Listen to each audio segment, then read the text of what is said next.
And we're live. Hello, ladies and gentlemen, and welcome to episode 151 of the Fans of Power podcast. I'm Tyler Baker, and Joe Amato is here, and we offer you what I like to consider like an epic crossover. Like when you see like two superheroes like crossover for the first time here, like that's what I think of with this episode we're bringing to you here. Because I've always wanted to sit down and talk to this guy since the early days of the internet.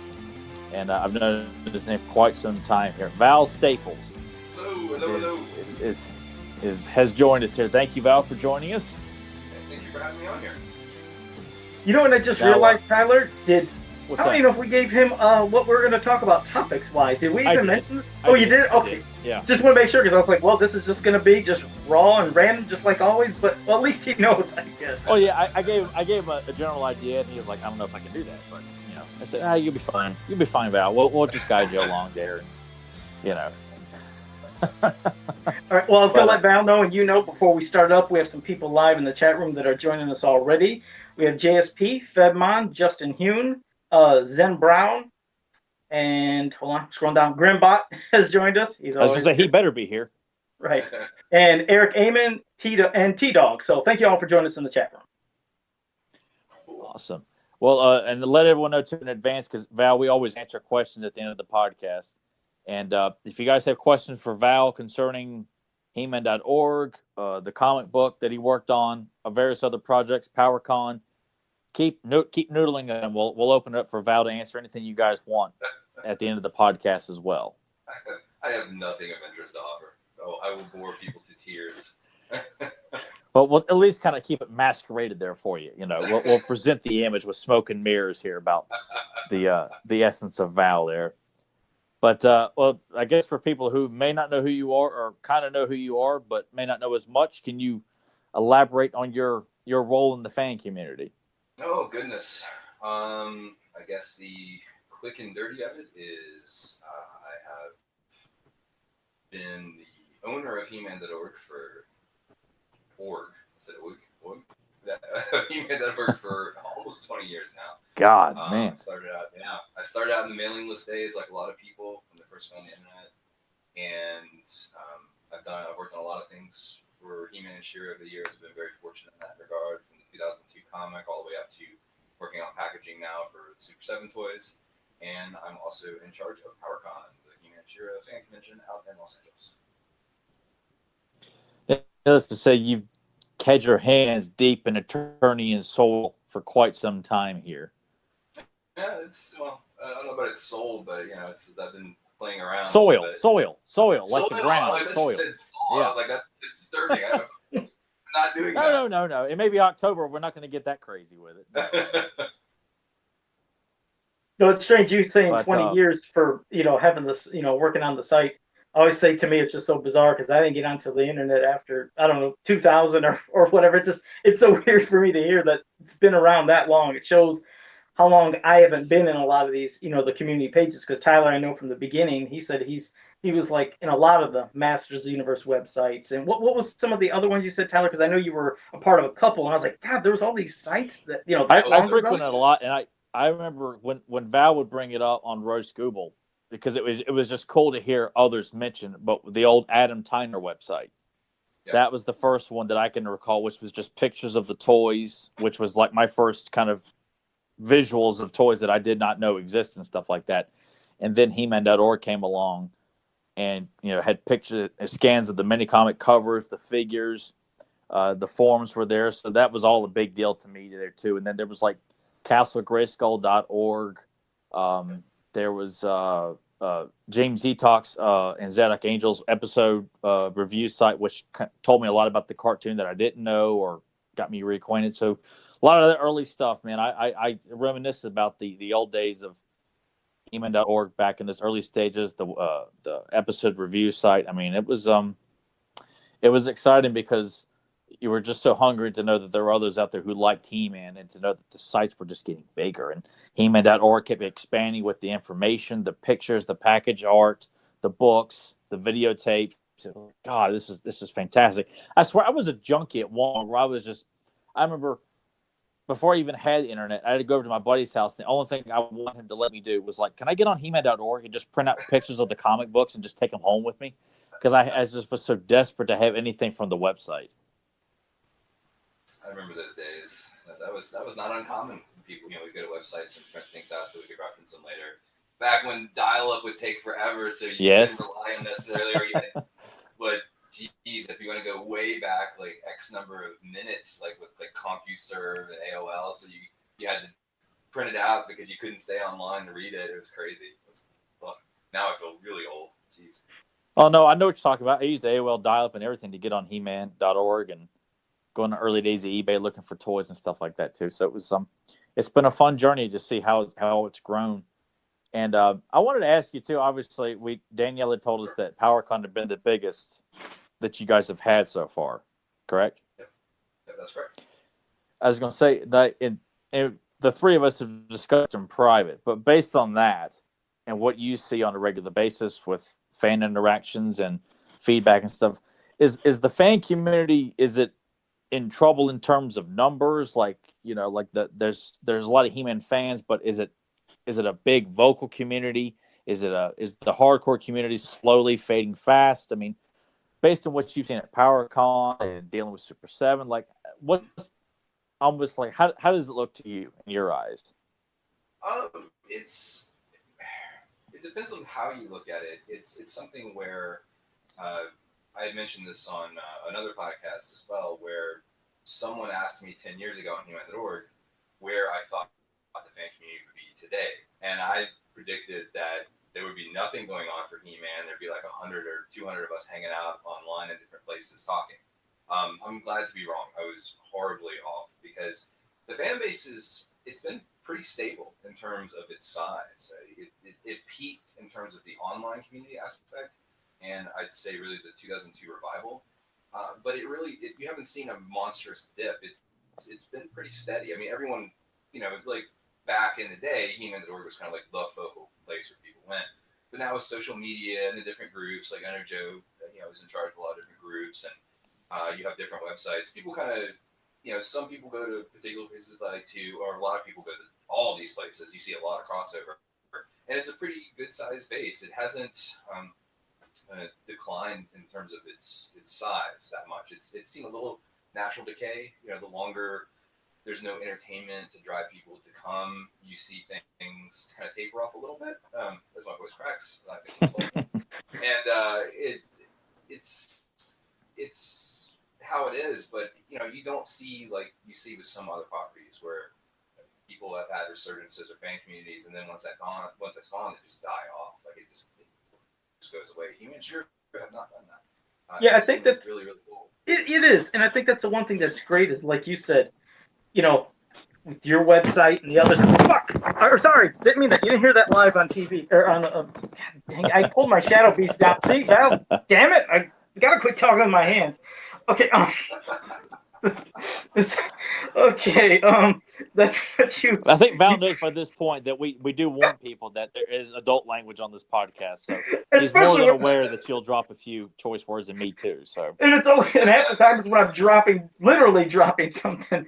But like you said, with the sites, He-Man.org, other ones, and a lot of stuff through Facebook, as you've seen, it's like fans. We have been keeping it obviously alive because we're so passionate about it. Seeing as we didn't have any type of media and toys for a good period of years.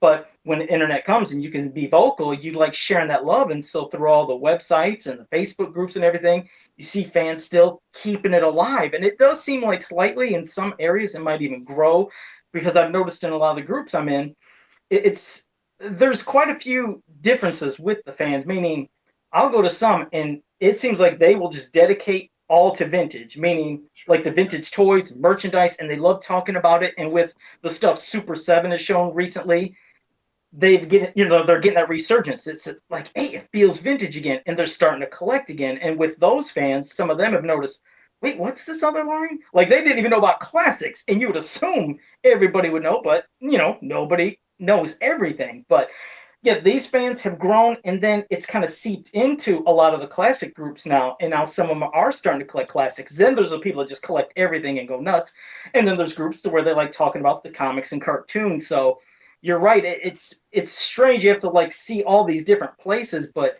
it seems like it's been getting rabid, and especially with a lot of stuff popping up in the stores.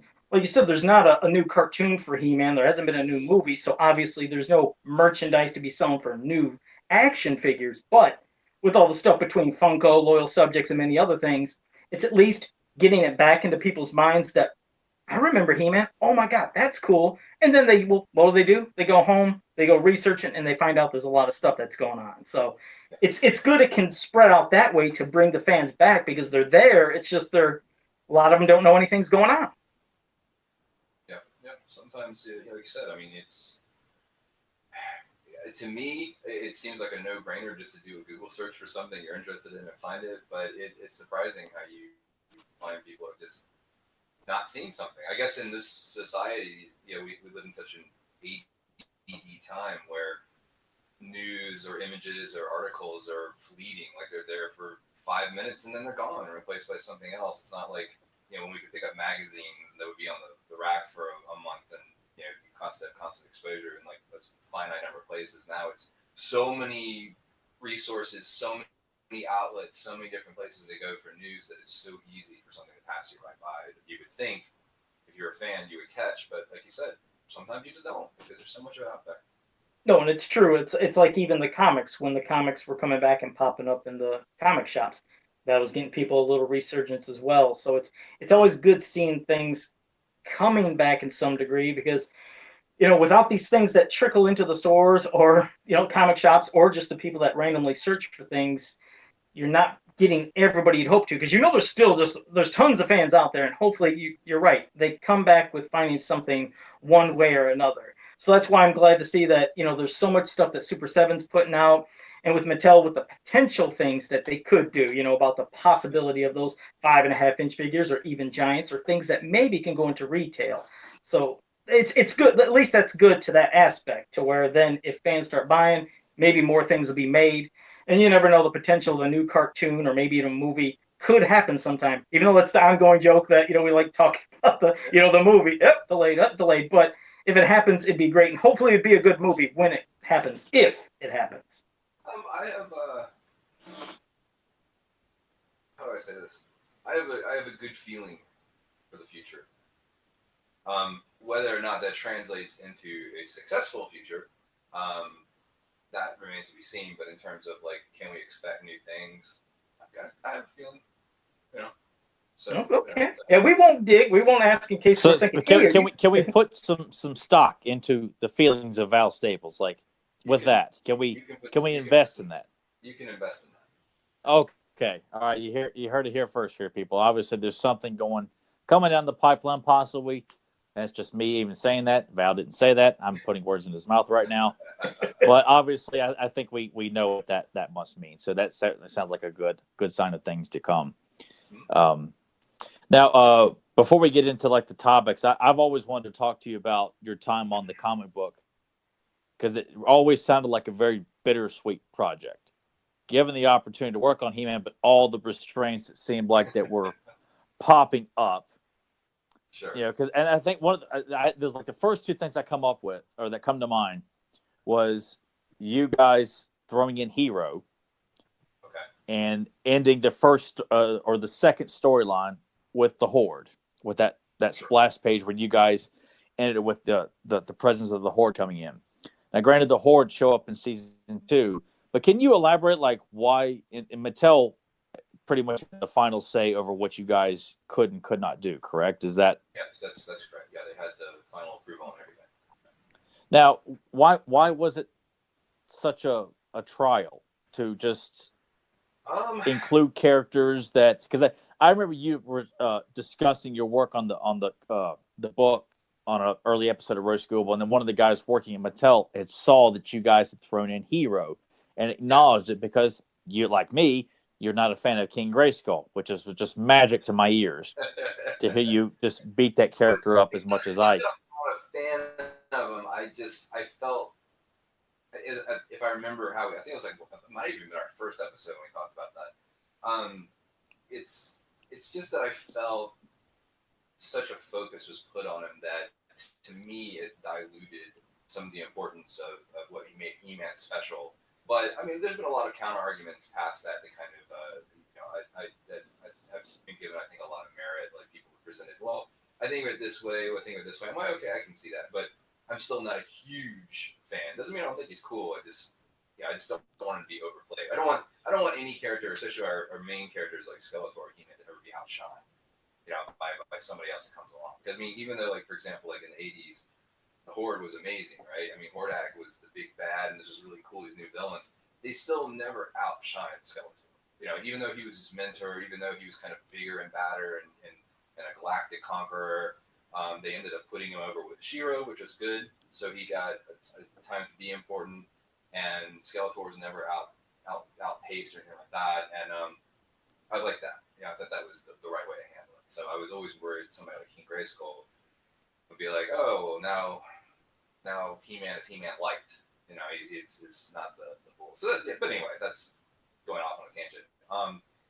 With the comic, it was weird. It was a weird situation because when I went into it and I did the original deal, for the license. Now, keep in mind, I was the licensee. My company, Indie Creations, had the license, and I chased that license. And I had a lot of people helping out, doing arts for the pitches that contributed, and I hope to use them in projects or in covers. And a lot of them I did.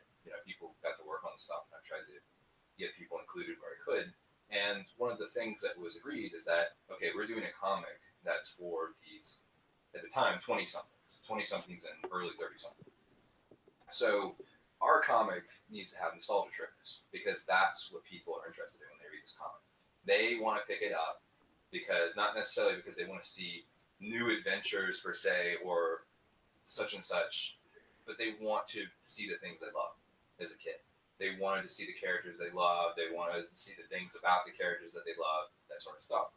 So I went in there, there was an understanding that would be the case. But when I got the original, what was it called?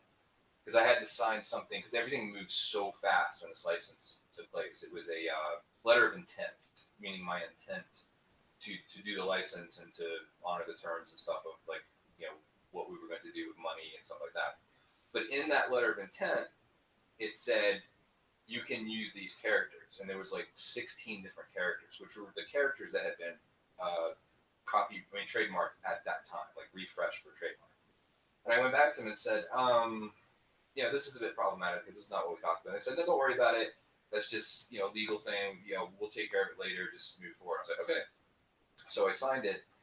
And then as we got into it and we're trying to do stuff, the entertainment side kept shooting down a lot of pitches that I would send in for concepts. And the big thing is, which at the time was frustrating, but I understand it now. And especially even a little, once I kind of cooled off a little bit, not making it personal, realized it was just business. And they wanted to reserve the right to present things first in the cartoon because they wanted to make sure that 2002 was its own vehicle and its own voice and its own incarnation that was not diluted by other tangents that were going on. Like they didn't want to have, for example, the 2002 cartoon and then us doing a vintage He-Man comic. Like they didn't want that. Like they wanted everything to be in the voice of 2000X. But my position to them, I was like, well, remember, we still need to be able to introduce characters that people want to see, even if you haven't put them in a cartoon.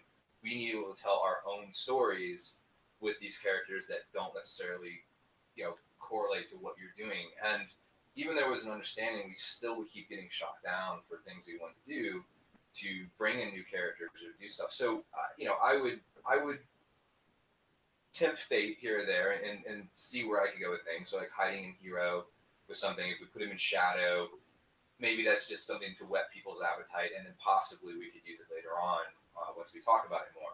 Well, they didn't really like the Hero, so I was like, okay. So then now, was that Mattel saying they just, like the current guy said, they don't like the idea of Hero, or they didn't want you using it? They didn't want us to put in a character they hadn't done in the cartoon yet. They knew who Hero was. It was just. Was there by a chance an issue with Scareglow when you did that, issue with Scareglow? Did that cause any friction or? that did as well. It was something where that one was really tricky because that was right around the time when there was a changing of the guard. Because that was, if I remember correctly, yeah, that was the one that came out in for Halloween for 2003, and they were at a point where going into 2004, they were already winding down the licensing program for He-Man because that's how that formed. I don't blame anybody. I don't think Mattel did anything wrong or whatever. It's just the nature of how it was because you had a lot of people doing stuff and it just wasn't taking. It just wasn't taking for whatever reason. And so they ended up, the people we were working with, we were no longer working with. We got moved over to the girls division. Like they put it into girls licensing and they did not care. Like it was at the bottom of the priority list for them. For the and they were also used to doing quarterly publications at most. So there was something where they were used to doing like a children's book where they had ample time to get things approved and make sure they what they wanted and good to go. With our comic, it was totally not like that. It's a monthly game. You got to get it done. We had gotten things down to a 2-week turnaround time on approval, which was, even for us, was still too long, but it was the best that we could get from Mattel. And right around that time, it was something where I had a responsibility. Like I was stuck between a rock and a hard place. One part, I want to do the best to honor and respect the license and the brand. I don't want to do anything intentionally to cause any problems. At the same time, I have a financial responsibility to get a monthly book done because I have a guarantee I have to meet for licensing royalties. So I needed to move forward and get things out, even if Mattel was, not getting back to me or humming and hawing on an issue. And for that part, for the most part, we had ironed everything out. It was going pretty good. Right around that time with Scareglow is when things were kind of shifting. And we were not getting feedback. We were not getting stuff. I had to get things out the door and take care of it. So I just moved forward with it because, we had already talked about being able to put characters in there that they weren't doing. They weren't developing at that time more for the cartoon. I'm pretty sure all the episodes had already been written for season 2 because that aired, fall through spring of 2004, if I remember correctly. I could be I believe so, yeah. So, it wasn't a situation where it's like, okay, well, you've done what you're going to do. I need to move forward with this other stuff. And they still came back about not wanting to do Scareglow. And I'm like, well, it's done. It's already at the printer. I had to get this done. And they weren't terribly happy about it, which I completely get. But at the same time, it was also a charitable comic. It was something where we did it to give for bags that went into the Dream Halloween promotional items for charity, and then all the profits from or the proceeds, let's say, because we still have to pay the printer and stuff like that, from the comic we donated that to at the time it was children affected by AIDS Foundation, and so they were like, okay, well, moving forward, we have to make sure that we're all on the same page. And I'm like, okay. So they came back first, and they were like, all right, well, all you can do is do comic adaptations of episodes. I was like, that's not going to work, guys. I am not going to be able to do that. So Is that why the Snake Man comic got done? Because I wondered about that. Yes. I was kind of perturbed about that when that was released. That's exactly what that was. And it was a situation where I still was able to embellish upon the story and take it further and do some different things with it that fit what we were doing with the comic. But I said, look, we have to get something out the door. I'll go ahead with a mini series where we do that because the Snake Men are pretty neat and we haven't done anything with them. I don't think we've done anything at the time. I said, but we can't do that moving forward. When we start our volume 3, it has to be, back to what we agreed upon. And they just kept taking forever to get back to us. And we just started putting stuff out there and getting it done. And they got back to us and said, look, you can't publish this stuff until it's approved. And I said, well, I have to put it out there because I have to pay you the money that I owe you. And I'm going by the original timelines that we had agreed to for approval. So I was like, you're the one that's taking too long. That's a you thing. You have to sort that out. It's like, I'm not trying to be difficult. I understand where you're coming from. I respect where you're coming from. But you have to respect where I'm at, the position I'm in, because I have a financial responsibility as well.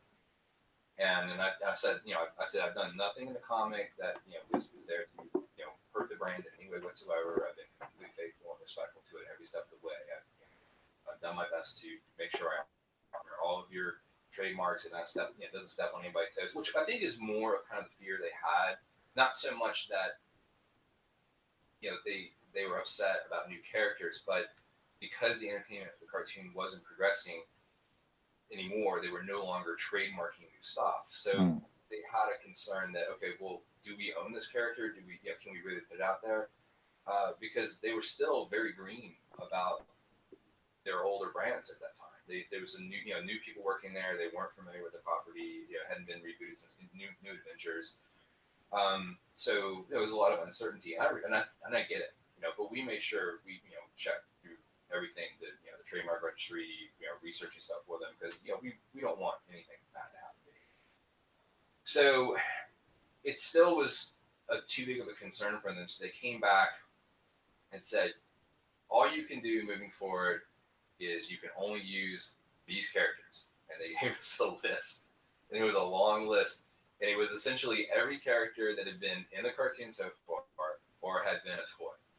And I said, this still does not allow us the option to introduce older characters, which is something we agreed upon in the very early stages of this agreement. So here's the kicker. I can't attest that all of this is 100% accurate, because you're talking about a 15-year-old memory at this point, right? So the thing that happened, they said, well, we need to go by what's in your contract. I was like, well, we don't have a contract. And they're like, you don't have a contract? And I was like, no, we have a contract. It's just not signed because you never fixed the things in there that I brought to your attention that were not correct in our original deal. And I'm still waiting all this time later for you to address that. So they're like, we'll get back to you. So about a week goes by, I think, and they come back and they said, you know what? Since you don't have a contract and we have these concerns over characters, we're just going to end the license.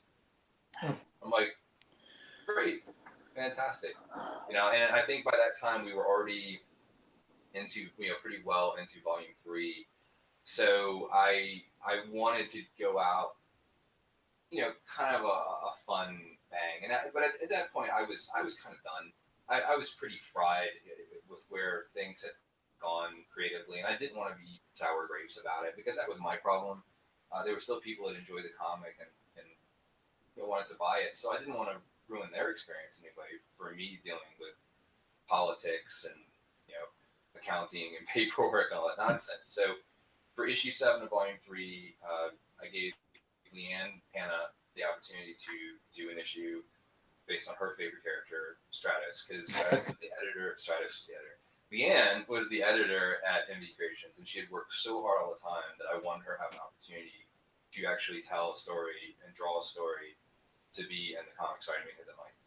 And then for the very final issue, I just let Emiliano draft up how that was going to be done with the plot, because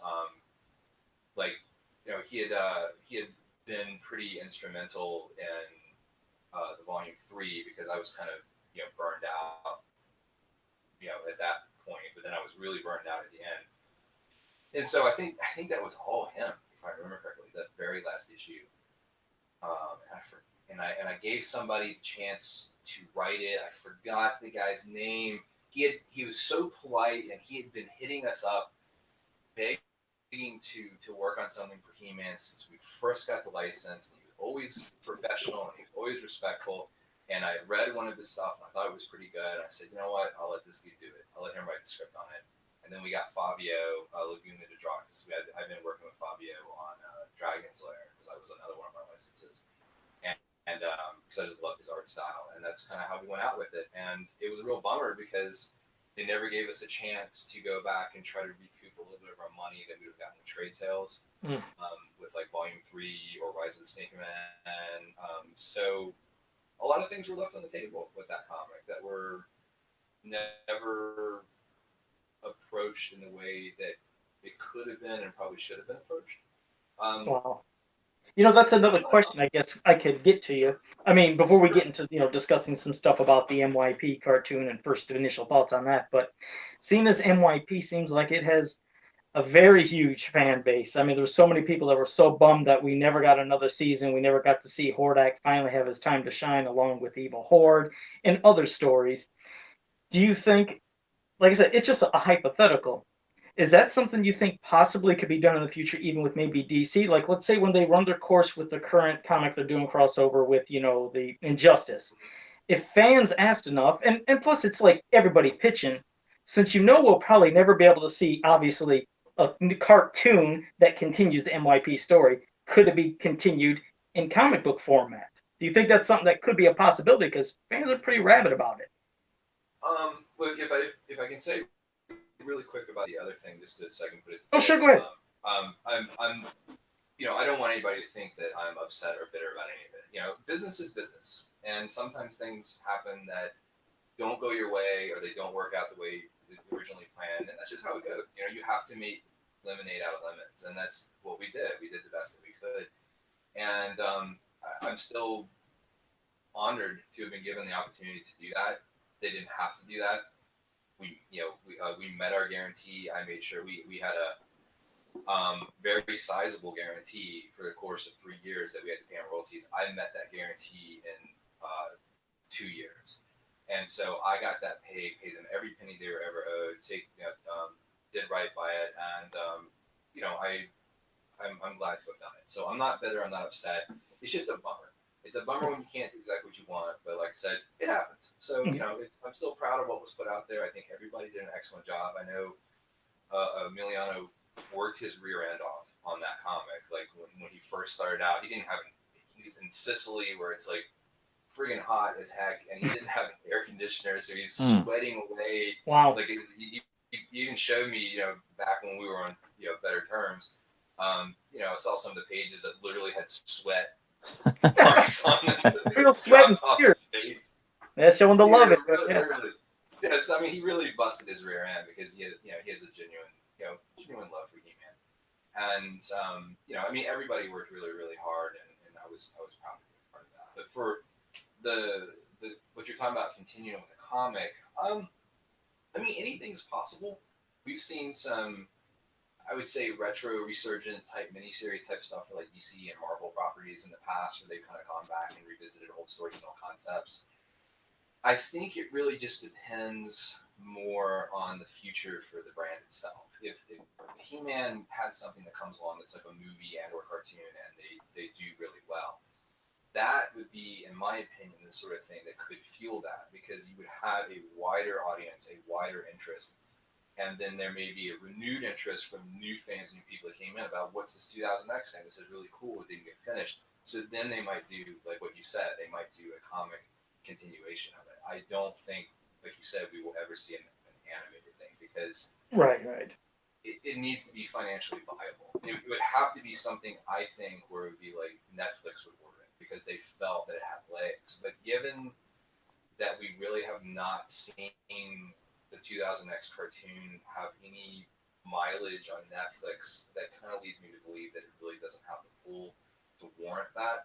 But did they run that? Wait, are you saying they were running the MYP cartoon on Netflix at one time? Is that what you said? No, I don't think it's been on there at all. It might have been there briefly, like a long, long time ago, but it might not have been there ever. And it's something that I'm kind of curious why it's never been there. I don't know if it's a situation where the Filmation cartoon didn't have the pull they wanted, so maybe it wasn't worth investing more money in doing the 2000X one. But again, I'm just speculating. I have no idea what's happening. Well, I wasn't aware of that, because it seemed like there was such a fanfare for He-Man being on Netflix. I just, wow, that's the shame it didn't draw as much. I did want to ask you too, because you had mentioned there were some pitches. I know that you had an idea for a Faker storyline because you guys did that exclusive cover. Was that one of the pitches of a storyline of kind of changing up, like making Faker like a Bizarro type He-Man? Isn't that kind of what you were going for with that character, at least in the 2000X realm? Yeah, pretty much. That was pretty much what it is. It's and I feel in retrospect, I feel really. I ended up feeling like, wow, I'm really dumb because I didn't know about the German audio plays at that time. I think I'd heard about them, but I didn't know the story. And if I had been aware of exactly what that story was with like Anti-Eternia, that's what I would have pitched instead of our own thing, because there would have been in essence what I was pitching was kind of that, and not the similarities not even close, but in structure or at least theme, it's kind of the same. It would have made more sense to utilize that. But it's exactly what you're talking about. It's an Elseworld type idea, because I never liked that Faker was just kind of nothing. Like, yeah, he's supposed to be this opposite of He-Man. That's supposed to be this like really strong robotic version of him, but he never did anything. Like, he never offered any sort of actual genuine threat in the cartoon. He was a joke for like one episode and looked just like He-Man with glowing eyes. He never really had an opportunity to shine any stories in the vintage, canon that was out there with any of the books or the mini comics. He just didn't have his day. He at least got a spear thrown in his chest, from King Grandor. That's about it. He got that. Or like gears flying out the back or something. Like yeah, that. I think so. Yeah. It's good old Bruce Timmar. Good stuff. Oh yeah. I just always wanted him to be an adversary that was equal to He-Man to make him really cool, and I thought that would be a fun way to do it, where he was this warlord. But it wasn't my idea. It was actually John Boyd Myers in the studio suggested it one day in there about why don't we have this why don't we make Faker like this Elseworld evil He-Man. And to this day, he still thinks that it wasn't him. Like, he's a real humble guy. He's like, oh, no, I'm pretty sure that was you. I'm like, no, dude, that was your idea. It's a good idea. You came up with it.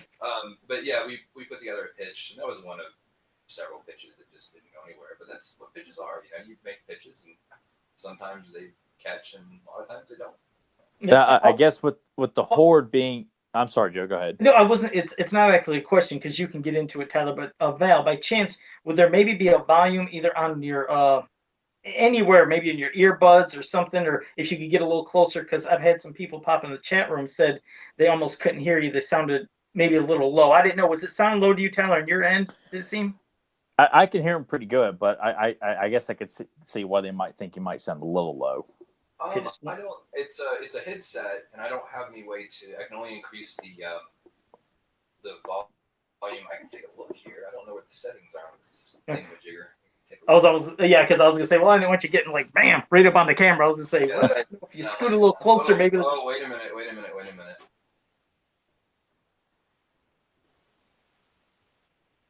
All right, how's that? There we go. I mean, yeah. There you Is that better? Yeah. Oh my God, you sound like you're reading my face. That's great. That's saying that good. Oh, wait a minute. I gotta fix something here. Okay. Then it turned off. Oh, this dumb thing. Now he sounds like me when he's so dumb. All right, can you hear me better now? Very good. Okay. I'm a dum dum. It was actually set to the mic on my headset, which is about 2 feet away from me, so no wonder I sounded quiet. I'm really sorry about that. That's fine. So I'm really sorry. That's okay. You're good now, though. But yeah, there you go. Now, Tyler, you were asking him something. Yeah. Me and my brother both, because I was so proud that this was a book that my brother really got into, and he was never really into He-Man. So everything 2000X. I mean, we were both ecstatic when we saw the Horde show up on the last page of Volume 2. Was that one of the pitches to like, okay, now we're going to bring the evil Horde? Because you guys had, I mean, a Shadow Weaver, Montana, Grizzlor, Horde Troopers. Like, it wasn't just a Hordak just sitting there. Like, you guys really seemed to be going for all of it. It was something like at the time they still the Horde was still planned to be for season 2 of the cartoon at that time. And, the Four Horsemen had been working on Horde figures and had sculpted, There was Horde Buster Armor He-Man, which I don't think has ever been shown. There was Hordak, a number of people, and if you remember, they never got released. They ended up being released as factions, like much later, and that's because so many of them had already been sculpted. Mattel shifted gears and ended up doing the Snake Men because Cartoon Network came back, ordered half of a season for season 2, and specified focusing on the Snake Men because they said the Snake Men marketed better or got more viewers when those episodes showed than other episodes. So that's what their focus was. But I mean, that's because we didn't have the Horde in the cartoon yet. I'm sure if they had been in there, they would have done just as well, if not better. But I understand why they did that. So like when we did that, we were kind of following suit with the notion that the Horde was coming, and we were sort of doing our own teaser. And I went ahead and asked Emiliano if he could put Shadow Weaver in there too, because we were also talking with Mattel, and they were at the time wanting to also get the rights to She-Ra, to potentially have She-Ra either worked into the cartoon or to be her own thing. But that really hinged on the performance of the 2002 franchise, which ultimately, as we know, didn't perform as well as people hoped.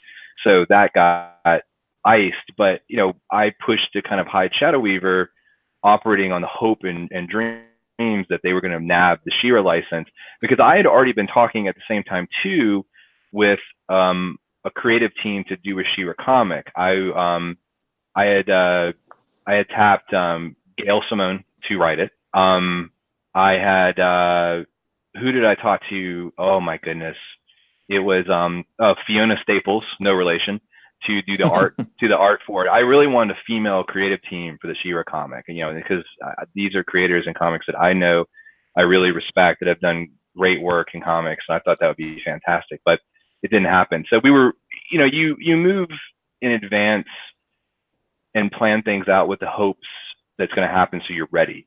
And that was one of those things that was put in there with the hopes that he was going to be the Horde, and boom, we could hit you with it in the comic, but it just never happened. So that was a teaser for something that never occurred. And see, just the thing you were talking about earlier, you said in the Filmation cartoon, you felt as Hordak in the Filmation cartoon just really never outclassed or outshined Skeletor. Yeah. But if Hordak, in his brief appearance in MYP, and if it would have continued, do you think that Hordak would have outclassed Skeletor, or no? That's a tough one, because he was, they had already set up, King Grayskull to be, well, in that episode, to be this, the origin of the power. So he's already, in my opinion, bigger and badder than He-Man.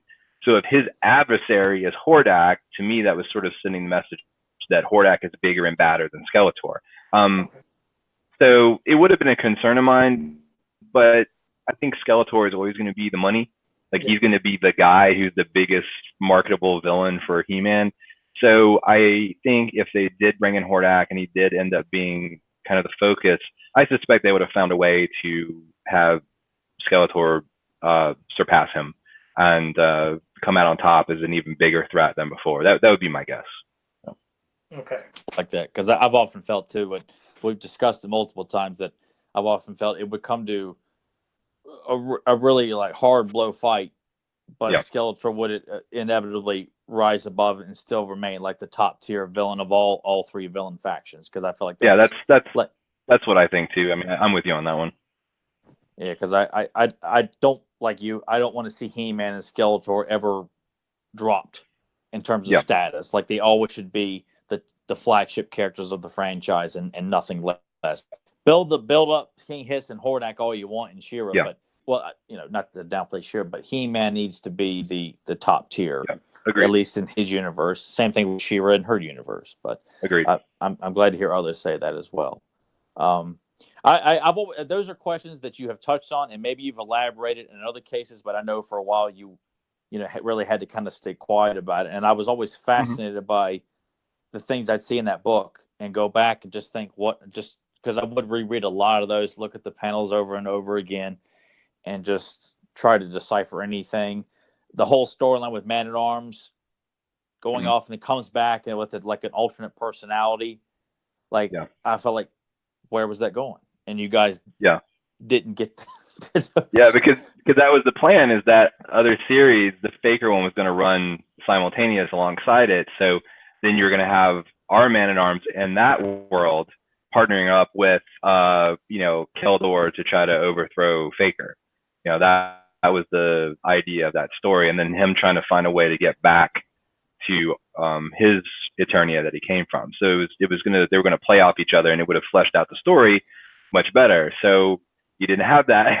You just kind of had to be like, well, Man-at-Arms is off doing something. I don't know what he's doing, but it's you just had to use your imagination. God, it just brings so much more closure to just years of like, what the? Oh, I mean, where was this going? Like, it's a shame that you guys didn't get to elaborate anymore on a lot of the stuff that you guys intended to, and I'm thankful to be able to talk to you about it, because I know that you had to remain quiet for a long period of time about that stuff. I know that the creative team that worked on the 2000 X cartoon had similar feelings as well, because they really wanted to do a lot of great things too, and they were chomping at the bit to tell different stories and reveal certain characters, and they didn't get to do that either. And the Four Horsemen had so many things that they wanted to put out there, and they hadn't have a chance to get them out as toys as they were looking forward to. So I mean, everybody feels the same way about, I have something I want to do, but didn't get to do it, and it just happens. It's just how it goes. Yeah. Well, hey, and I was going to say, kind of going into our first topic in a way, it's going to segue into like first impressions of things for like the MYP cartoon. And this is no knock at Tyler or anybody that likes certain things, but he knows, here we go. If I say it's not a knock at Tyler, it means it's a knock at Tyler, but it's not. But okay. So like, when we go back to, the original comics and of course Filmation cartoon, and people had something set in their head of basically, now they kind of realize this is basically what He-Man looks like. And then when the 87 movie came, and the 87 movie, when it came, and I'm not saying everybody, but a good portion of fans were like, well, that don't look like He-Man. That don't look like the Sorceress. That don't look like Castle Grayskull. And they were upset. And then New Adventures came after that, and they're like, that don't look like He-Man, or Adam or Skeletor looks different. Yeah. But when MYP came out, and you might not have liked the first impression of it, but the majority of fans thought, damn, that looks like He-Man. That looks like Beastman. They look like them, but they're cool and they're upgraded though. But they look cool now. I guess my question is just to go back to the movie, to New Adventures to MYP. What were your first impressions of each of those? I was of a similar thought on that. For me, the very first image I saw, and Tyler, I apologize if I break your heart at any point. The very first image I saw was I loved the He-Man magazine that came out, the U.S. magazine. Yeah. And I saw Skeletor on the cover. Somehow I missed the He-Man issue that came out before. I don't know how I missed that one. And I was like, what the heck is this? And I went out and I was just devastated, because that wasn't the Skeletor that I knew. He wasn't the yellow bone-faced guy, and I was like, immediately rejected it, because it wasn't what I wanted to see on the big screen. It's not what I dreamed about as a kid to go in and see. The movie as a whole, and I'm just being sincere about it, is it bombed. It has not done well any time that it has had a resurgence with a Blu-ray release or a DVD release. It's still panned for the most part as being a bad movie, but I think it's a solid sci-fi movie. I really do. I think if you just kind of don't walk into it with the expectation of this is the Master Universe that represents the 80s franchise, and you instead looking at it as just a cool sci-fi movie version of He-Man, I think it works, because I mean it's a fun movie, and people really put their backs into it who worked on that movie. Yes. And they were consummate professionals about it, and I think it really shows. And it's grown on me over time, as I think it has a lot of old school fans. But I think at its time, unless you were open-minded like Tyler was about like a new look for it, I think fans like me who were a little more jaded about it, it's because it wasn't what we wanted to see. So that kind of made it difficult. But I think New Adventures had that same issue, because they were trying to they wanted to reinvigorate the franchise, and sci-fi was hot at that time, like the late 80s going to the 90s. That was, the barbarian fantasy aspect had died off, and sci-fi was a pretty big focus with things that were popular. So it makes sense. Let's lean a little bit more towards sci-fi and put some of that kind of stuff in here. But I still feel in a way that they still tried to respect what was there because it continued the story. They didn't reboot it as this space thing. They continued it, which for me, I think makes it interesting, because you can either just opt to, elect to ignore it, or you have another chapter that you can explore for what it is in the He-Man world. And, I know Emiliano, back when we were working in the comics, had some really good concepts for tying that kind of aspect into that classics world, which I thought was really cool. Like, he did some of it with his Homecoming comic, where he had the He-Man with the pants on, and he brought some of those aspects. Like KO to it. came back in it, and you see various throwbacks. Exactly. I thought that was I loved it. Yeah. I think that's really cool and really creative stuff, and really neat. And for me, the first time I heard about it was I was in school, and a friend of mine said, "Are you going to get the new He-Man line?" I'm like, "Oh, what new He-Man line?" And they said, "Yeah, it's out now. It's in stores." And I'm like, "What?" So that weekend, my mom went to the department store. It was Best department store. Yeah, the only other person I've heard mention Best. Like, not too many people mention that store. So I know Val Staples knows Best department. I know Best. Best is where I got my very first He-Man figure. Manny Faces came from Best. So that's where we would go for that stuff. And I was all excited, and I went down to the boy toy aisle, and I walked up, and I was like, what is this? And I was devastated, because it was like, everything was different. The visuals are different. The figures are like wimpy, because I like my big muscle squat bound, figures. And I just hated them. I hated the color schematics. I hated how it looked. And, but the thing is, it really wasn't for me. They were trying to do something new to cater to a new audience of fans in a time where the sci-fi aspects were hot. And when you look at it like that, you realize that, it wasn't meant to be my He-Man anymore, and I think, kind of like the movie, it's gone on to be appreciated by a lot of fans. It's still definitely not very popular. They're just not educated yet, Val, and that's our mission statement on this podcast here. It's what? They're just not educated, so that's part of our mission statement on this podcast. I think with anything, if you give it a chance, if you're willing to go back and look at it, like some people should be giving for the new She-Ra cartoon. You gotta give a chance, right? You gotta give an opportunity to see how it is before you throw the baby out of the bathwater. New Adventures. Wow. Has New Adventures grown on you, though? Like, throughout the years, have you appreciated the cartoon and toys these years later, or is it still? You know what? I had a chance to needle Tyler. I had to take it. I was like, Val did that on purpose. It wasn't a coincidence, man. Like, touche to that. It was too easy, man. I had it in. I had to go for it. I'm sorry. Oh God, that's like a big open one. He just tore like a big can of salt, just poured it right like Danny Glover in Lethal Weapon, man. That's what it feels like right now. God. Nice. New Adventures Toys. Dan Erdley and I have been working on a project, and that's all I'm going to say about that. But we shot a bunch of New Adventures toys, and I got to tell you, the play value on those, because this was actually the first time I really sat down with them, is fantastic. Yeah, it is. Like, I was blown away. Starship Eternia is outstanding. The modular aspect of it, the fact it can dock with other vehicles, the play value on the figures themselves. Some of them are kind of weird, the features they gave them, but not everything is a home run. And I was really, really impressed. I was like, oh my God, this is a great line. Their role play items are fantastic. Yeah, with are. The sound and the motion stuff. Yeah, it's the sword. Oh my gosh, I was playing with the He-Man sword all freaking weekend at Dan's house. I think he got tired of me.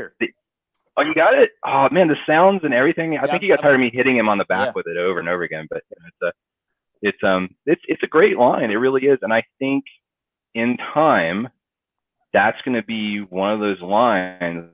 What already is in some ways is going to be some high dollar items. Oh yeah, Because definitely, especially with some of like the missile. They didn't sell. Yeah. Well, it's and Tyler, you'll know this too. Like the early days of eBay that you were talking about, you couldn't give New Adventures stuff away. It was pretty cheap.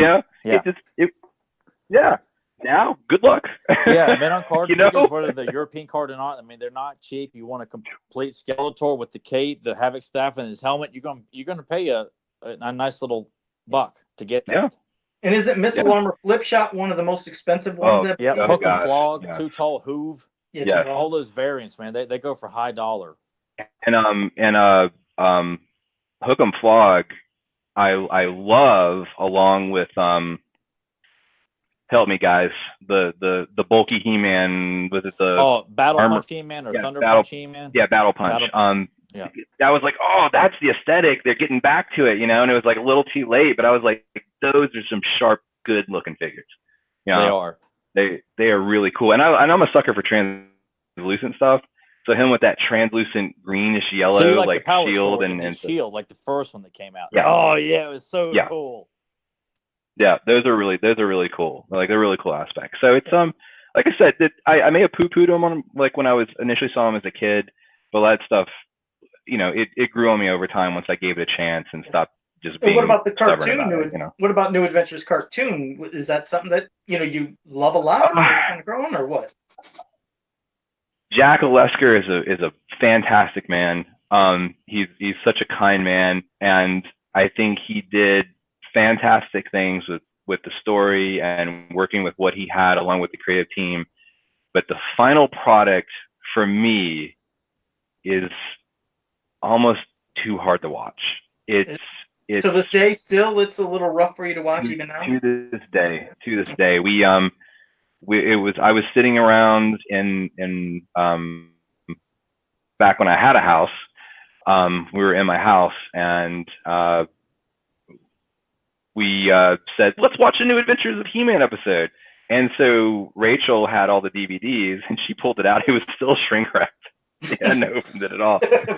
So we opened it, we put it in, and we were like kind of stoked. And about 10 minutes into it, we're like, we just had to cut it off. Like no one wanted to watch it. It just. That's a shame. It was hard. I think if I stomached through it and went back and did it, it would be okay. But in fairness, there are episodes like that for any cartoon that I grew up with. When I go back and watch, and I'm kind of like, as an adult, I don't have the kid eyes anymore. I have these grumpy, jaded, like nitpicky fan adult eyes they're gonna be more cynical and critical than they should be, right? No. But I can see at least from anything you said with the movie that kind of grew on you. And as for it is a solid sci-fi movie. It really is. It really is. And it is a solid one. And it grew on me too, because when I first seen it, I wasn't a super fan of it. But then the more I watched it years later, I was like, I love this movie. New Adventures, just like you, going in the toy aisles, I was like, what am I looking at? And I was with my mom as well. I was like, I don't want these. This is He-Man. This isn't He-Man. And the cartoon, I knew nothing of that till years later when the internet came around. I was like, there was a cartoon for this? I thought they just had horrible toys.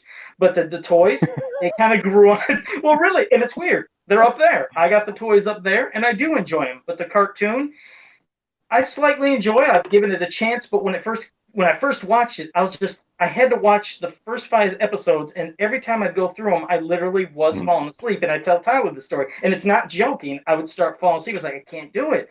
But after about maybe 5th, 6th time, I was like, okay, it's not that bad. And it slowly grew on me. But I guess judging from you, you love the toys, but you still don't feel the cartoon. But what was it with MY? I really haven't given the cartoon a solid chance. Like I haven't gone back and given it repeat viewings to see if it will grow on me, because maybe it would. I just haven't. Still to this day, I haven't. I'm actually kind of scared to put the DVD the DVD, and I'm scared it's gonna, like, those DVDs are I hate to say it, but a lot of those BCI DVDs are starting to fail. Really? Oh, really? They were not What fails on? Yeah, they were not manufactured well at all. I didn't know. They won't read. Oh. I don't know if it's how they were sealed or what happened, but yeah, it's. If you have the DVDs, you might try seeing if they play, because for a lot of people they're starting to fail, which is not good. Those are supposed to be high quality press DVDs that should last a long time, and here we are a little over 10 years later and they're not working. That's bad. Do temperatures affect them, like too much heat or cold, or how they're stored or anything? Do you know, or could that cause anything? I'm sure it does with any kind of media, but I mean, we're talking about, people have Blu-rays and DVDs all stored in the same location, and it's just the He-Man ones are going, Wow. If you have the sets, I encourage you to pop them in and see. Oh, we did a check. I mean, that's going to do you any good. I did pop in one of the episodes from the first set, and it worked fine. But Perfect, I haven't tried it since then too. Good. Good. Yeah. But I keep them. I treasure that set because of the whole mural, like spine. Like I keep them separate above the rest of the DVDs. Like I have everything else kind of start below that. You're welcome. Yes. So that was your idea, because the mural was my idea. But Emiliano did it all. Like that was him. He put all that together. The art cards were Andy Mangel's idea, and so Andy Mangels suggested that one. The problem with the mural is, and I don't know if you guys remember this or not, but the way that people, when they stock DVDs, they pull the DVDs out of a case in a certain direction and put them. And the side that it was printed on was always the face outside in stores. So anytime you would walk in the store, so often you would see a piece of the mural instead of the title. And that's not good, because no one will notice it's a He-Man DVD set. So anytime I walked in a store anywhere and I saw them, I'd flip them around. But that happened. Like I don't know if you guys ever saw that, but you walk into a lot of stores and you'd see the mural side facing out. So it that was the one. I remember seeing the other side facing out, because that's just kind of. But then again, too, I grabbed it the day they hit the streets. Like I didn't wait around. I would run and grab it. And I remember getting the first one before it broke the street date. It was like released it came out on Saturday. It was due out on the street that Tuesday, and I remember just going home thinking I got something else that nobody else has, and I just I still treasure that. It's still fun to look at. That was a lot of fun memories when those DVDs were coming out. The 2000X was work. They were a ton of fun to work on. They were a lot of fun to work on. I coordinated all the delivery of art and a lot of the written assets that went on the DVD. So like Emiliano and James and Alessandra, and I forgot who else were working for me doing that.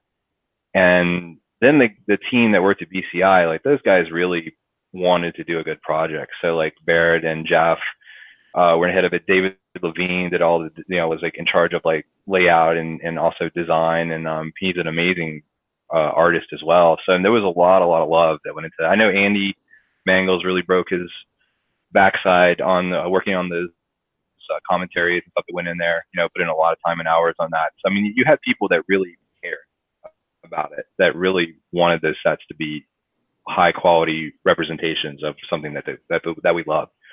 And I think they showed that when they came out. Yeah, because what was it, the last DVD that had, MYP's Snake Mountain and Castle Grayskull? Because many people that have the mural, a lot of them thought they had it complete until they found out Best Buy had an exclusive, version, and they were so what? Because I still see that some people say, "Hey, check out my mural." I was like, "That's not complete yet." And they're like, "What are you talking about?" And I tell them, the slipcase. Yep, it's missing the slipcase from Best Buy, like you're talking about. Yeah.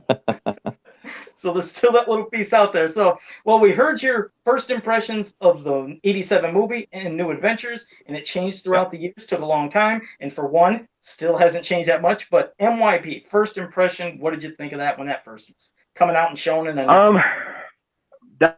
that was another thing where the people that worked on that really gave it their all, and people like Mattel spent around $1 million an episode. They did not go cheap. Like Mattel really, I mean, there's fans out there that point their fingers at Mattel and blame them for all sorts of things for 2000X. And I'm sure you can come up with any myriad of reasons for like why things didn't pan out the way they did. But in terms of creative endeavors and marketing and, well, people will say there weren't commercials. There were. They'll say it wasn't marketed that well. They did the best they could with the venues and audience that they had access to that wanted to run the product or whatever. They really did not spare any expense. Like, they really went the distance. I mean, you're talking about toys that have so much unique tooling on them, that from a line that historically was a tooling reuse machine. They dropped a ton of money, like I said, in every episode. They had a lot of creative people that really knew the franchise and really cared about it. Ian Richter, who was $1 million per episode. I didn't mean to cut you off, but $1 million dollars per episode. Yeah, they Mattel lost a ton of money on that reboot. A ton of money. People have no idea just how much was spent on it. And I know Ian Richter, who is at entertainment for Mattel Entertainment, like he is a big He-Man fan. Like, I give him crap all the time because he's the one that came up with King Grayskull. So I give him a hard time. But I think we need to have him on. He's a good guy though, and he's really passionate, and he really did put a lot of effort and love into what he did. That's why it's like, while as a fan, like King Grayskull, some of the aspects bug me, I don't really mind, because I know the guy that did it cared, and like this was kind of like his way to contribute to something that he loved, and it's kind of like a personal payoff for all the time he put into it. Yeah. So I get it. It's kind of like, people give Scott a hard time about the Mighty Spectre. It's like, well, this guy worked tons of hours on his spare time, and he tosses a figure in there for himself. I don't care. Look at all the other things we got that we may have never have gotten. 250 plus figures. I mean, seriously, it's insane. So, if you want to have like one in there that's your own personal thing, so be it. So it's when you go back to 2000X, you have a few, the creators always put their mark on it here or there with like for example, Larry Tilio coming up with Granomir, like that was his mark. He left it, and King Grayskull, even though we're not huge, well, I don't know about how you feel, Joe, but like Tyler and I, we're not jumping big on the King Grayskull bandwagon. He does have a lot of fans, just like Granomir has a lot of fans. So sometimes these creative contributions from creators really connect. You got Drago Man, who has basically no story other than the bio, and he's a huge fan, like fan following. It's just one of the things. Yeah. He's a beautiful figure. Oh, he's great. He's great. Oh, definitely. The Four Horsemen, I mean, that's, they get it. They've always got it, and I totally understood it. But like with the 2000X cartoon, I think all the pieces were there. I think all the effort was made. I think it's an excellent quality product from beginning to end. But for me, I felt that they worried too much about making something that resonated with fans at that time, like 20 something. I don't think they did enough to create a franchise that was specifically for children. It's something where, I've told people this before, if you go back and watch a lot of those 2000X cartoons, a lot of the things that fans geeked out about those cartoons was, one, retelling of stories they already knew, or two, seeing a character for the first time that they never got to see in animated form. Like, those are the things that people really, really geeked out on.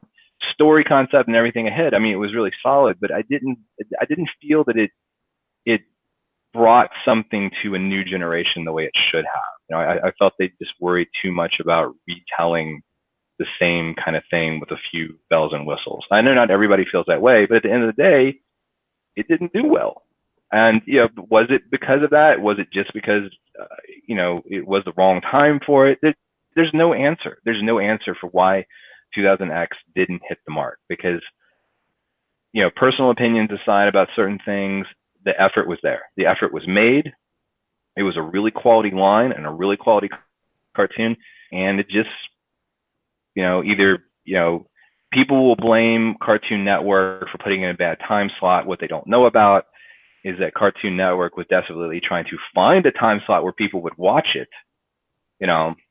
That's what people don't seem to know, is that they think, they moved it so people couldn't follow it. It's like, well, no, people really weren't watching it. So they were trying to find a place to put it. And then with the toys, the case ratios, as you know, weren't good. They weren't. No. They went out the gate mimicking the Batman animated series perspective. They, Batman was always the case, heavy case pack out. Ton of variants too of Batman. Lots of variants, exactly. And so they went into there. It's like, well, He-Man and Skeletor are who everybody wants, so we're going to go heavy on that. And they went way too heavy, and I've never seen that many variants. It was a lot. It's like you said, when you go into the store, that was the unfortunate thing, was any of the unique characters where it was just the one in the pack, 4 He-Mans, one of this, one of that. They're going to get the ones quickly, get a He-Man, but then the He-Man started really building up, and when you go to your local Toys R Us, especially with mine, I don't know about yours, but you'd walk in and there was just tons of stock of He-Man and Skeletor of all these variants, and it sure, like you said, to people's eyes, it doesn't look like it sounds. Like, oh, look, nobody wants to buy He-Man, but... The worst for me was because as we all know, as fans of that time, we joke about Smash Blade, He-Man, and Spin Blade Skeletor. Which had even more heavy case ratios packed out than the original ones with He-Man and Skeletor. And I walked into a Walmart in Lynchburg, Virginia, and there was an end cap. It was nothing but Smash Blade, He-Man, Spin Blade Skeletors pushed onto the pegs so much that they were bowing out from them. Wow. Like they were that overstocked, and they were not selling. They were just sitting there. And it was a shame that happened. I mean, were kids even interested, because the cartoon wasn't taking off? Maybe not. Would they have sold better if the cartoon had been a hit? Maybe. I don't know. But the ratios weren't good. Now, they did end up really working to fix the ratios for later figures that came out, but I think it was probably just too little too late at that point. You started to see a lot more, one-on-one, like, 6 different figures in a case, or like, 2 He-Man, the rest figures, unfortunately. So I think first of the cartoon, when you've seen everything, the look, the previews, and watching it along with the toys, I mean, were you right there? Were you hooked, or did you have reservations when you first seen the cartoon? Like, I'm not really feeling it, or did you think it looked good right from the start? I thought it looked good from the start. I expressed reservations about all the weapon twirling. That was really, there was a lot of that. It was like, okay, all right, we get it. let's go past this. But it was a really quality product. I mean, when you saw it, it was like, wow. I mean, I love the Filmation cartoon. I think for its time and how it was produced, it was a great piece of animation. But in terms of like what you kind of hoped you could see as a kid, I think 2000X did that. Like, that's the kind of action and I guess just more robust animation. There wasn't a lot of repeat stuff. There wasn't a lot of use like of stock and stuff like that. Yeah, exactly, stock footage and stuff. It was a lot of original, pretty much all original footage. So I think that really helped make it come across as a more exciting product. All right, Tyler, I'll pass it to you if you wanted to ask. I'm sure Val remembers too, because He-Man.org that's where I saw like the first.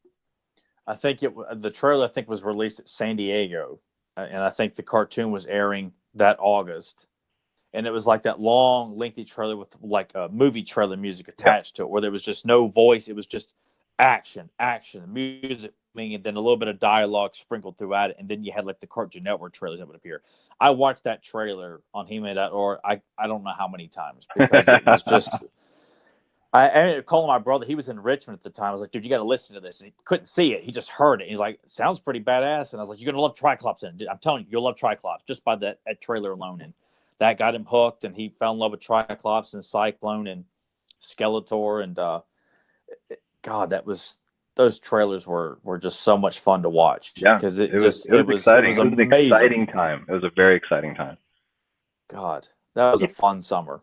And that's the thing. I would say, guys, I didn't have a computer till years later, and my only access of going online at that time when the cartoon came out was my Sega Dreamcast. And all I remember I could do, since I couldn't watch video on it or anything, I remembered, and I don't know if this was on the org. I'm assuming it was. All I remember was seeing a button I could click for a sound clip, and I heard by the power of Grayskull, you know, with Cam Clark saying it or whatever. It was Cam Clark, right, that did Prince Adam? Yeah. Okay. I just remember I heard that. I was like, oh my God, this is going to be great. And then I would just take my controller and I kept hitting it over and over. I was like, that's how sad my technology was. I'm just listening to somebody say a line, but that was okay. Did the org it have was exciting. that? That's what matters. It was. I'm just trying to remember if it was the org. I was like, I think it was the org that had this little sound bite you could click on. But yeah, that was my first introduction to the cartoon, was a sound bite. Pretty sad. Dude, it was. They let us debut that trailer on He-Man.org, which was awesome, and that was back when data use had a higher premium on it, and a lot of people don't. Well, a lot of the old school people around the org know this, but a lot of people, may not know, is like Mattel didn't want me to have advertising on the site, and there was no advertising on He-Man.org until 2009. So every single thing on that site was paid for by me out of pocket. And that month, when that stupid trailer went up, I believe my bill for that month was $3,000. Oh my God! Wait, what? They charge you because people watch it? Is that what you're saying? They were charging because people were watching that trailer? No, I had to pay for the data, all the traffic data that was used to watch that video. So do I owe you money, Val? Like, do I have any credit built up? I'm Dude, part of the problem. If you only knew how much money I have lost on all things He-Man over the years, you would want to hang yourself for me. So I do it voluntarily, but the stuff I've done has not come without a price. So I hope people appreciate all the things over the years that they've gotten to enjoy, because it definitely came from a place of love to provide it to my fellow fans. So but that was one of them. That was an expensive endeavor. Just the one trailer, not including the Cartoon Network trailers that appeared like later on, right? Just that one trailer. No, yeah, it was just that very first one. I think it was like in March of 2002 or something like that, or May. I can't remember. It's been so long. I just remember fans, what the fans thought. I'm sure, obviously, with the forums, do you remember the overall response of what people were saying when they seen that trailer? It was really good. It was really positive. It definitely was not like the initial reaction to the reveal in 2001 of the He-Man statue for the new look for him. Oh my goodness, so much anger and vitriolic comments from people who just were losing their mind because things on He-Man were different for 2009. What were they liking? What was basically some of the designs they didn't like or didn't care for? For a lot of people, anything that was different. But the big thing was definitely the sword. I have never seen so much hate for something as there was for that sword. And the thing is people didn't have any context. Like, if they knew why that sword looked that way, and if they had known the Four Horsemen's development story for it, I think it would have made sense. But when you take something like that, you put it out there with no explanation, you kind of have to expect people just to, they're going to draw their own conclusions. That's natural. And that's what happened. And it was not good. But once the animation started coming out, actually the toys, when they debuted, like the prototypes in 2001 at San Diego, they were mostly really positive reviews. And then when the animation stuff started showing in early 2002, that was mostly positive from what I recall. So it was just that initial to the first He-Man look, which was like kind of crazy. It's people don't like change. It happens everywhere. People do not like change to the things that they love. So, to counter argue Val's salt wound inflection on me there earlier, I did love the new look of He-Man. Like when it came out, because I remember reading about the Horseman's idea that was the sword that was going to use to fill in the gap while Skeletor had the real power sword, the two halves of the power sword. I thought that was a brilliant idea, and I wish they had gone with that, because I just thought this was a great kind of we're jumping into a story that's already gone on. I thought that was a fascinating take, and I embraced it. I love the hairdo, the big bulky look. He was a little bit more leaner, but I those 2-up statues, I fell in love with every single one of those statues that were shown. I had nothing but praise. Well, the first statue was literally a 2-up that was cast over of the toy. So that really wasn't like, because if you look at it, one of the comments, like Cornboy pointed out, his arm that's up, you actually see the ball socket here where they left it. They didn't remove it when they were, do it to have as a statue. I did not catch that. Yeah, that 2001 statue. But all the statues that came later that the Four Horsemen released in NECA were all them going in and being on top of it and presenting the way they wanted to. So that's why they did another He-Man, like later on. They were able to go back to revisit the statue and kind of put out a He-Man the way they wanted it to come out. So I thought that was pretty cool. Awesome stuff. God, that was another fun time with those statues. But I do reminisce about that magic time of waiting for that new He-Man show to show up on Cartoon Network and that block on Cartoon Network on a Friday. I remember it premiered on a Friday, taping it and watching it and over again. I mean, I did have reservations about some of the voice acting. I wasn't too keen on, but other than that, I was Stratus was met with some confused reactions. I remember the boards were filled up with like Sean Connery jokes left and right. I'm like, oh man, it's just everyone's making him into a joke now. God, it was just I didn't think it was doing it any favors when people are constantly making jokes like that all the time. Well, I was gonna say you're right, because I know Tyler didn't even like Eva Lynn's voice. I know he still doesn't care for it. It was better than Clawful's though. Oh, the God! Oh boy! What's wrong, Tyler? You didn't like his voice? God Almighty! As I'll pour salt on my own wound over that. God, that wasn't good. They shouldn't have even the did first time it aired. Like my brother laughed at me because he knew how serious I took this stuff, and he just laughed in my face when Clawful started talking because he knew I was just kind of wincing inside. Like, oh my God! That was one thing. I'll tell you a little quick story. Sorry, I mean to step on you, Joe. I'm sorry. The one thing I flat out refused to do in the comic was change the voices that I had intended for them. And I gave everybody a little bit of a unique voice, but in particular, I viewed Clawful as being just a sinister character. Yes, thank you. Yeah. And it's, to me, he was like, cold like a crustacean. He's kind of unfeeling, and so like there's one thing like in the comic, and he's like pointing up and he's saying the Masters, which I hate, by the way. The Masters, they're all the Masters. Another thing we agree on. But I understand why they did it, but they came back to and said no, but they came back and said no, this needs to say, he needs to be saying the Masters, and I was like, I'm not doing that. I'm not doing I get it. I ain't doing that. It's funny you said sinister. What a word to pick, because that is just what I was gonna say when you were talking about Clawful and talking about he was dumbed down.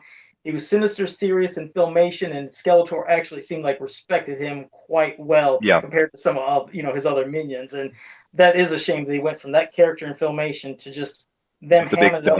Yeah, and I didn't like it. Oh, just because he's big and strong and they make him an oaf. And I was not a fan of that. That was very unfortunate. But well, that's everything. Probably I was gonna say. I think we'd say about MYP, which is great, and I love you sharing all that.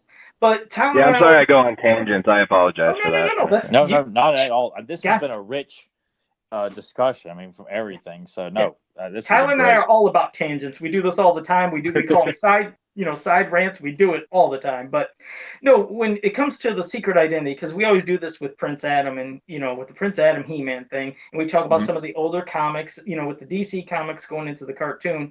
What is your whole take on the whole secret identity? Necessary? You like it? Love it? I mean, what have you always thought about that? It's like I'm sure. I know that came up because they seem to have removed that for Adora and She-Ra and the new cartoon.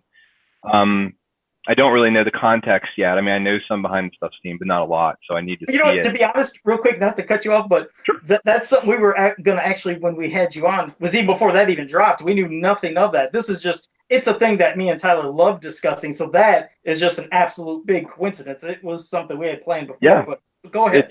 It's one of those things that for me, I like the secret identity because it's something where, I don't know. For me, it's one of those things where it's like if you could transform into He-Man or She-Ra, you know, and you can always be that, then why ever transform back? You know, like why would you never always not want to be like the most powerful person? So I always thought, even though it was never clearly explained, I always thought it was pretty obvious that the power was temporary. You know, that it was something that, you know, it was kind of like almost like a battery, like it would run down on you over time, even though that doesn't explain like why, you know, He-Man and She-Ra seemed to, you know, there would be like the inconsistent times for like why they would be that character. But if when you look at it that way, if that is the case, which I don't know for certain, but again, that's how I view it, then, you know, they can't always be that character. So then they have to be their alternate identity. And when you're this alternate identity, you know, it becomes a potential concern. You know, if you can't always be this most powerful person, then you're not always going to be able to protect those around you. And if somebody can exploit that like a villain, then your friends and your family could be in harm's way. So the secret identity to me was really important because, you know, you not only have that aspect of it, but then it also gave you the ability to have a person that was quote unquote normal. Like there's somebody that you can relate to more because they're, you know, human in a way, even though they're Eternian, you know, they're still human, you know, archetypes or counterparts. So the idea is that you can relate to their frailty or their insecurities or their concerns, and then them having this ability, this power, is something that kind of is what we hope we could do to be able to protect the ones that we care about, or to protect those around us, or to be able to be strong at a time when we need to be strong. And so to me, the secret identity is a vital aspect of what makes He-Man and She-Ra what it is.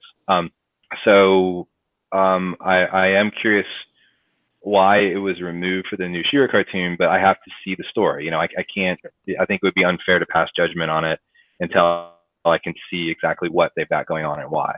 So we'll see, you know. Okay. No, I was curious because that's what we were going to get you on, you know, last week was the whole secret identity thing. Some people loving it, some people yeah, hate it. I'm sorry. Yeah, that DC issue beat me up. I was, oh my goodness, I had a total of 9 hours of sleep last week. That issue was a 38. It's Batman Beyond issue 25.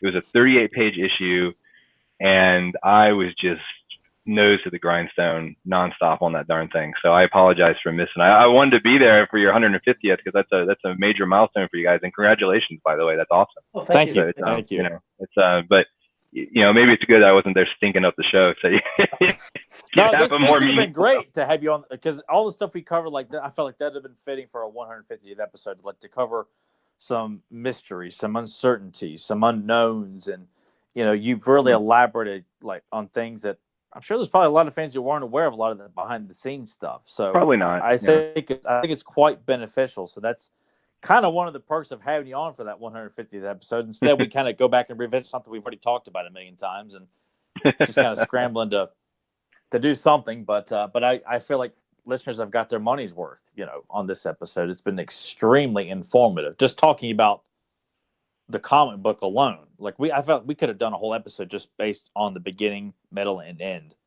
of your run on the comic book.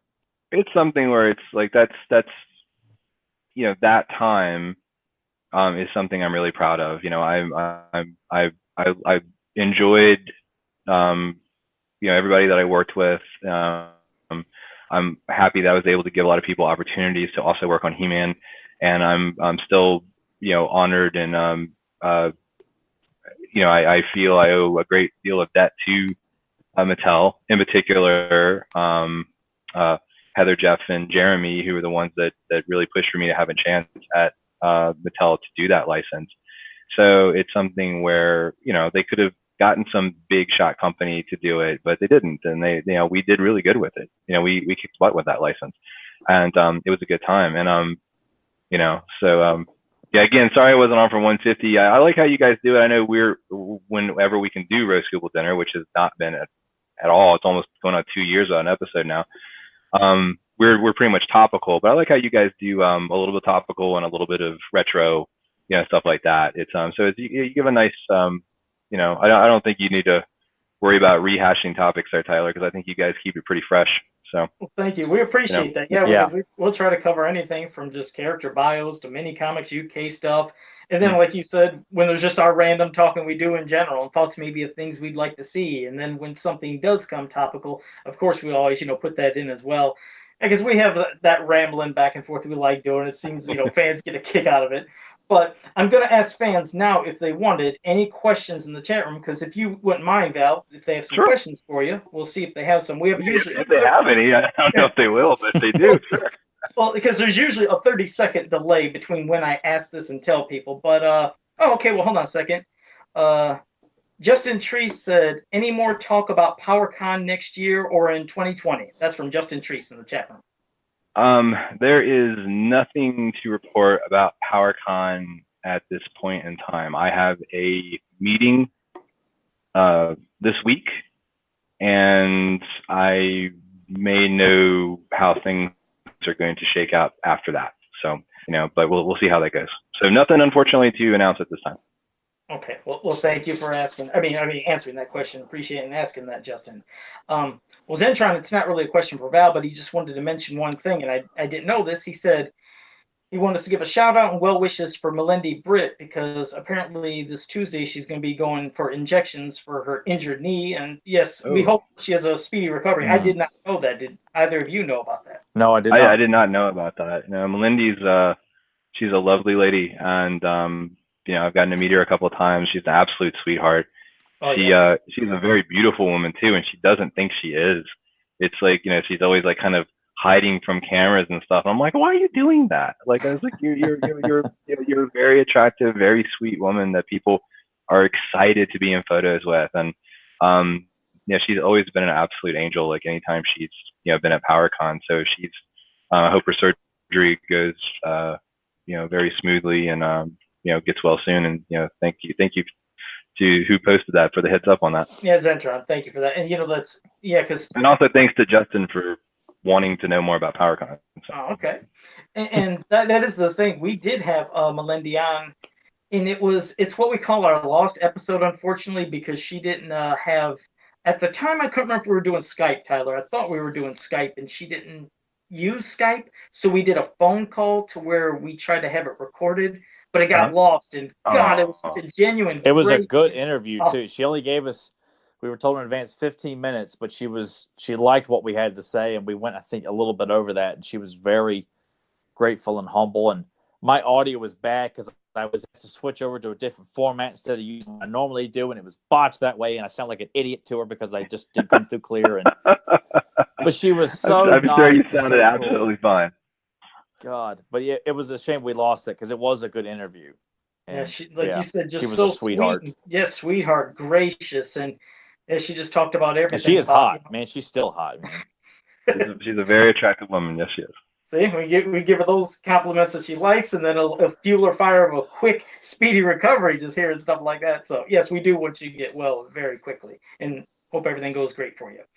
Zen Brown had a question. This is something, if you hopefully know the behind-the-scenes stuff. He said, whose idea was it for the look of the battle armors and the Dragon Walker on MYP? Do you by chance know that?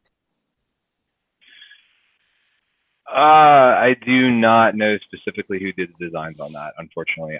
I didn't have a lot of communication directly with Mike Young Productions. The only person I spoke with on a regular basis was Dean Stephan, the late, great Dean Stephan. Okay. And Dean and I, he's a... Man, that was tough, him not being there this year at PowerCon. Dean and I talked a lot, but mostly we got on the phone and just talk about nonsense. But it was mostly story. So when it came to the art side, it was generally just passed to me. Like, okay, here's new stuff. Here's a reference packet, and that's about as much interaction we had. So I never caught the names of a lot of the designers there. So unfortunately, I don't know. I'm sorry. Okay. Well, thank you for at least answering for what you at least could answer and remember. We appreciate it, and thank you, Zen Brown, for asking that.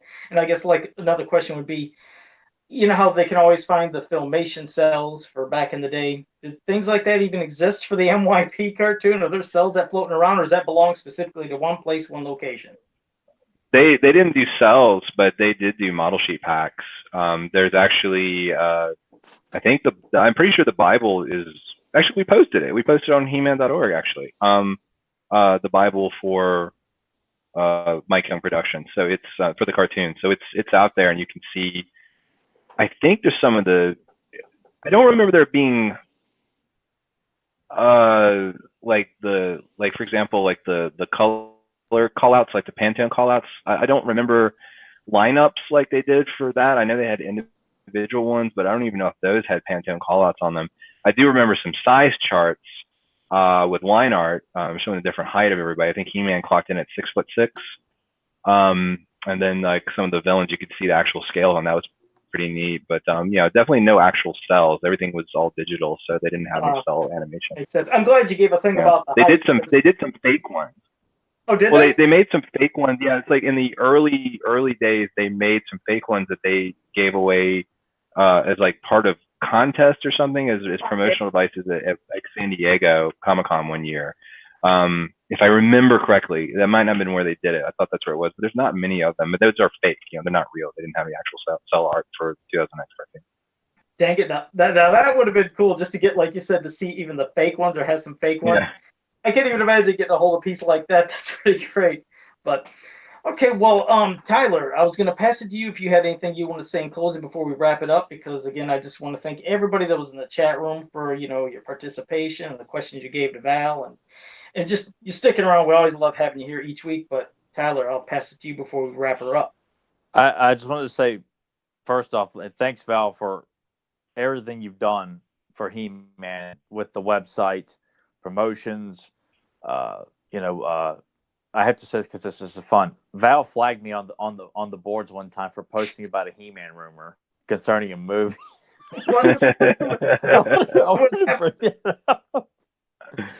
I remember it was like in a private conversation. Like he told me it was like being pulled outside the classroom. Now, young man, you can't do that now.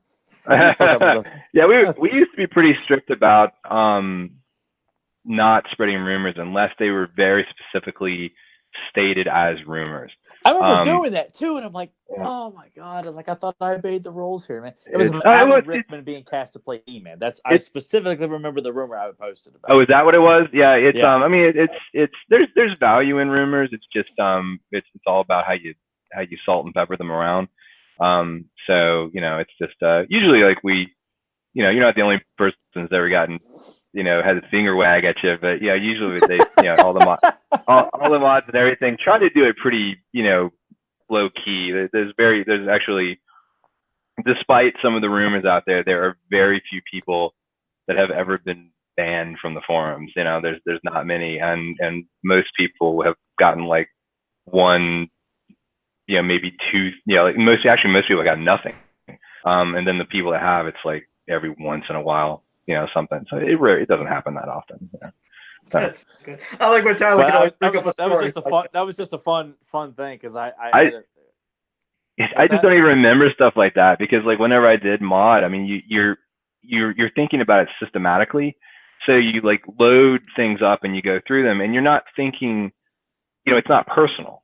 So you don't think, you're not trying to single anybody out.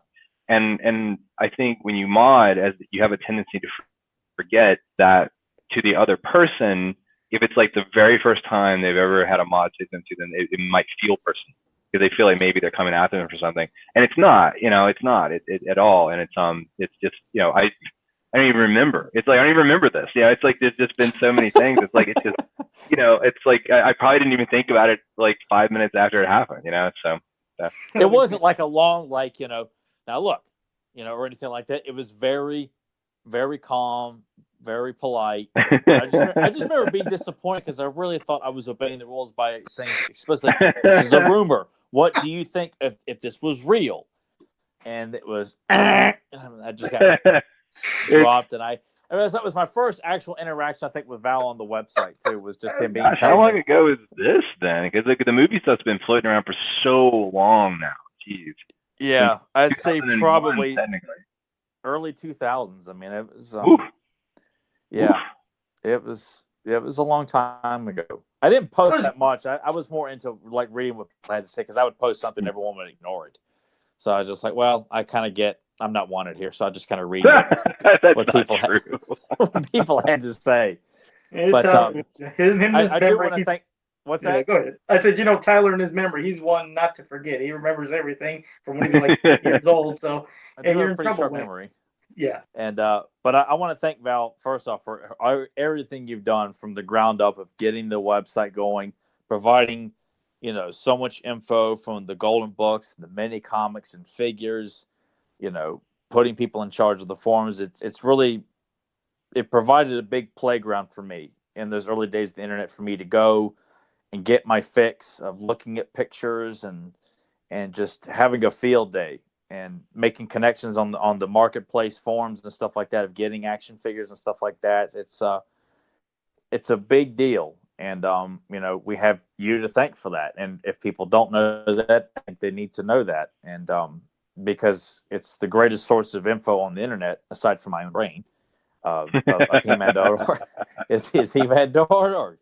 And I really want to thank you with all my heart for all the hard work you put into it, for the money that you've lost due to my repetitive views and things like that. I apologize for the $3,000 bill you had that month. And that was not fun.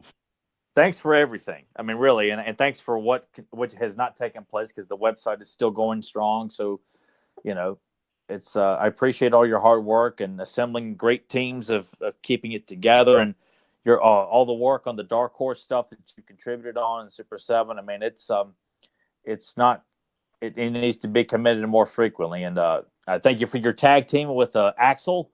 Because that's a tag team I love seeing that you picked Axel. I want to thank you for that too, for utilizing his amazing talent as well too. So I got a lot to thank you for. Well, yeah, I mean, I appreciate you saying that. I mean, some things you said I can't, take the credit for. Like, I didn't start He-Man.org. Jason Moore started it, and then Matt brought the stove over. I just carried the torch on, and I was there modding and contributing, but they really started it. And there's a lot of things that I've tried to do. I've never been I've never tried to be a braggart. I don't like that. I'm not a good self-promoter. So I don't think a lot of people know everything that I've done and that I've been involved in or am involved in now. I do my best to try to put other people in the spotlight so they get a chance, because I've been so fortunate to work on so many things that I feel, okay, maybe some of these other people deserve a chance to shine, and try to do it. Our community is an interesting one. It's a really passionate one. There's unfortunately some sad aspects of it where people don't get along now, and we're not the big happy family we necessarily might have been once upon a time, but hopefully that will change over time, because at the end of the day, I'd like to think we're all still fans, all here for the same thing. And, once we get past personal differences, hopefully everybody can just enjoy what we're here for, and get back to arguing about, Scareglow's origins or, the things that really make us a fan community, not our personal gripes with one another, No, I'm glad you said that. I mean, it's almost like what, while we were talking about basically from the beginning of how sometimes impressions and things, they can change. There could be some things that you maybe don't like, then you start to like, and sometimes, like you said, there might be disagreements with people, but within time, maybe, just time heals all wounds, as they say. You never know, and that's all you can hope for. Yeah. And just one last thing. It's a quick tangent back to what you said, but Sure. It was interesting when you said about the 6'6", He-Man, MYP.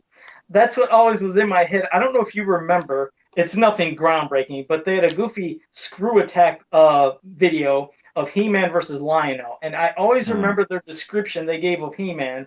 They said he was 6'11", 320 pounds, and I was like, was this said somewhere officially, or is this them just making up rambling nonsense? I never knew, so I'm glad you gave it an official height, because they were going by slightly MYP stuff, meaning they also pointed out descendant of King Grayskull. So this was after the whole MYP thing, and I used to always think, I always thought it was an MYP height, but you just debunked that. So he's 6'6". His weight, I guess, is unknown. That's what it looks like. 6'6" on the chart. Maybe it's 6'5".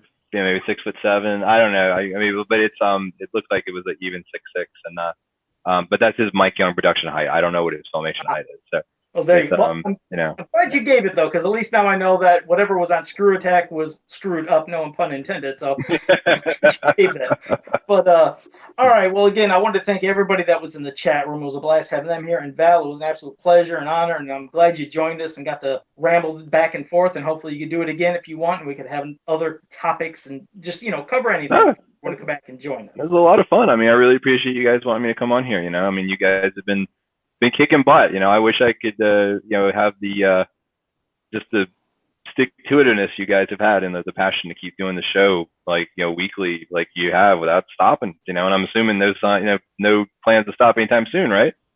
No, we do worry about topics because we've all often said like we do commentaries for every single episode, but I'm like, dude, if we do the Star Child, it's got to be like the last thing on Earth. Like there's nothing left to do.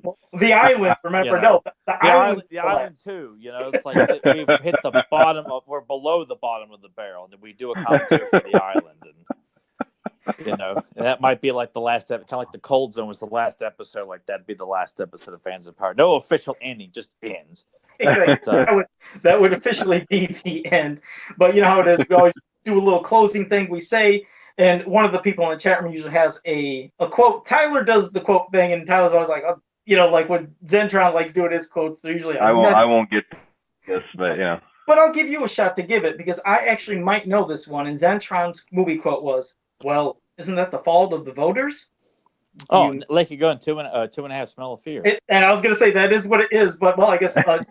Val didn't get a chance to guess. Yes, and I knew that. I was going to say, I actually knew that was Naked Gun 2.5, so we got it that time, Zentron. But, all right, well, I was just going to say, again, if you like, this video, like it, share, subscribe, ring the bell so you can always get notified when we go live. So until next time, have a powerful day. Yeah. Val, you can say a closing, and then Tyler can probably do his thing that he's going to stump me on. Oh, no, I didn't have a quote. Like I never do a quote when you have a guest on. You can still do one. Go ahead. You got to do it. We can see if Val can get it. You got to do a quote. I won't get it, but go for it. God. The movie trivia is not strong in Val. Let's see. I'm trying to think of something I watched recently here. If you're not for the people, then you can't buy the people. Lincoln. No idea. And I don't know it either. I don't have. What is it? Al Pacino and Dick Tracy. Oh God! Oh gosh, I haven't seen that movie. That's a great movie. I haven't seen that in years though. Oh, I've seen it one time. I don't think I've seen it once in my life. But all right, guys. See you next time. God.